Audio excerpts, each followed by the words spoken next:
ఇప్పుడు నరసరావుపేట స్టేషన్లో ఉన్నాం అన్నమాట. చూడండి, ఆ 2వ నెంబర్ ప్లాట్ఫామ్ మీద వినుకొండ వెళ్ళటానికి రెడీగా మా జనం రెడీగా ఉన్నారు. వినుకొండ, దొనకొండ అటువైపుకి. ఇది వాస్తవానికి ఈ టైంకి ఒక 2 బళ్ళు, ఒకటి గుంటూరు వైపుకి, ఇంకొకటి దొనకొండ వైపుకి వెళ్ళటానికి తయారుగా ఉండేవి. ఈ టైములు మొత్తం కరోనా తర్వాత నేను చాలాసార్లు చెప్పా, మొత్తం తీసి పడేసేసి ఓన్లీ ఎక్స్ప్రెస్ రైళ్ళుగా మార్చి ఏం చేశారయ్యా అంటే రైళ్ళ టైమింగ్స్ కూడా మార్చారు.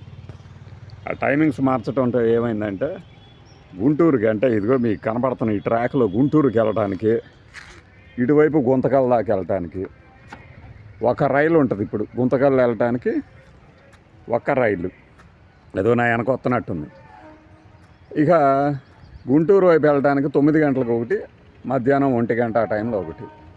ఎంత ఆడ్ టైమింగ్స్ అంటే ఏదో ఇక్కడ టిఫిన్ చేసి మధ్యాహ్నం భోజనం చేసి బయలుదేరినట్టు. అంతకుముందు 7:30 ఆ టైంకి ఒక రైలు ఉండేది, లేదంటే 10:20కి ఒక రైలు ఉండేది, మళ్ళీ 2:20కి ఆ టైంకి ఒక రైలు ఉండేది గుంటూరు వైపు వెళ్ళటానికి. వాస్తవంగా అవన్నీ ఏంటంటే పైనుంచి గుంతకల్ల నుంచి, బెంగళూరు నుంచి, గిద్దలూరు నుంచి, నంద్యాల నుంచి వచ్చే రైళ్ళు. ఇవన్నీ తీసేయడంతో ఏమైందంటే ట్రాన్స్పోర్టు తక్కువ, పబ్లిక్ ట్రాన్స్పోర్ట్ చాలా తక్కువ రేట్లో అయ్యే ఖర్చు కాస్త చాలా పెరిగిపోయింది. అన్కన్వీనియంట్. ఇటు పక్కల చిన్న చిన్న ఊర్లకి, లేదంటే గుంటూరు, విజయవాడ వెళ్ళి పనులు చూసుకొని వచ్చే వాళ్ళ మీద పెద్ద దెబ్బ. ఆర్టీసీ ఉంది కదా, ఉంది ఆర్టీసీ. ఎంత అంటే టికెట్ రేటు ఈ రోజున 80 రూపాయలు పలుకుతుంది గుంటూరుకి. ఇదిగో మాట్లాడుతుండగానే వచ్చేసింది. ఇదే మనం మెయింటైన్ చేసింది కాదుగా అది. ఇది కూడా ఏందయ్యా అంటే గుంటూరు ఛత్రపతి సంభాజీ నగర్ అట ఒక్కసారే. కాబట్టి ఈ వినుకొండ, దొనకొండ వెళ్ళేంత వరకు ఎంత టైం అవుతుందో కాస్త ఎక్స్పెక్ట్ చేయొచ్చు కానీ ఇక డెస్టినేషన్ పాయింట్కి వెళ్ళేసరికి ఎంత టైం పడుతుందో చెప్పలేదు. విపరీతమైన జాప్యం జరగవచ్చు. మా విజ్ఞప్తి ఏంటంటే ప్రశాంతి, అమరావతి ఒక ప్యాసింజర్లు ఇవే కాకుండా గతంలో ఉన్నట్టుగా ప్యాసింజర్ రైళ్ళు ఎక్కువ వేయాలి. ఎందుకంటే ఆదాయం మన సౌత్ సెంట్రల్ రైల్వేకి ఉన్నంత, గుంటూరు డివిజన్లో ఉన్నంత ఆదాయం ఎక్కడ రాదు రైల్వే డిపార్ట్మెంట్కి. ఇది నేను ఘంటాపథంగా చెప్పగలను, ఎన్ని రైళ్ళు అయినా మీయండి.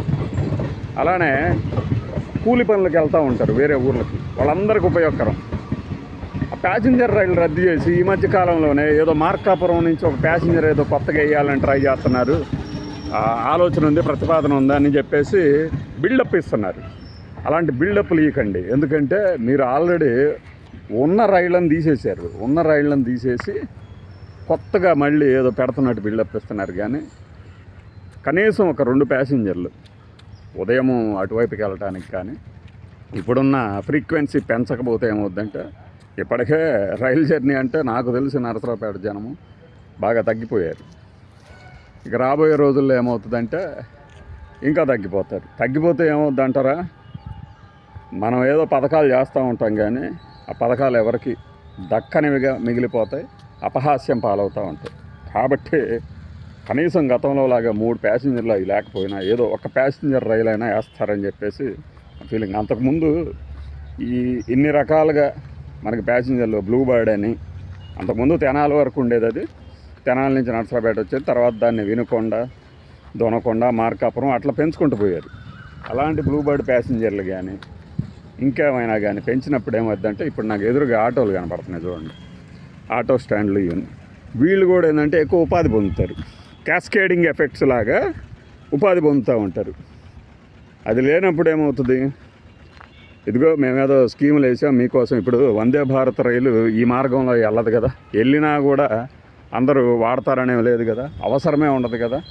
కానీ స్పీడ్ రైళ్ళు సంగతితో పాటు కాస్త ఈ ప్యాసింజర్ రైళ్ళను కూడా పునరుద్ధరిస్తే కాస్త ఉపయోగకరంగా ఉంటుంది. కొత్త రైళ్ళు అని చెప్పేసి మా డివిజన్ వైపు ఎప్పుడు చేసేది ఏంటంటే పేరు మార్చి ఒక ఎక్స్టెన్షన్ చేసి కొత్త రైలు కింద పెడుతుంటారు. ఆ జిమ్మిక్కులు కూడా మానేస్తే బాగుంటుంది అనేది మా సూచన నరసరావుపేట ప్రజానీకం నుంచి.